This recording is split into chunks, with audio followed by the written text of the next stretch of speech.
want to edit this container over here, this section called appetizers, we simply have to click either from over here from the structure or from those dots over here. Then we have the container settings over here, the style settings over here, and the advanced settings over here. At the advanced, we see that we have a margin of 15%. That's the space that we see over here between this container and this container over here. And we can also see that we have a padding set a percentage to right and to left of 5%. That's the space over here and over here. What else can we see?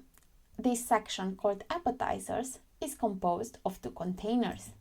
By clicking on it, we can see where it is. So we have this container that has two headings, those two, and the text editor over here. Then we have this container that has three other containers. The first container, as we can see over here, is empty, so the image is the background image for the container itself. The second one is the same, so this image that we see over here is the background image for this container. And the third container has two heading widgets and the price list widget over here. So let me show you how you can change the background image for those two containers. Let's click over here on this icon, the same goes for this one. Then by going to style and over here by clicking on the image, we can change the image like so. Same for this one.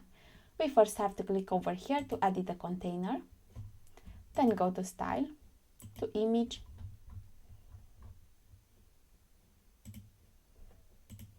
and select a different one like so.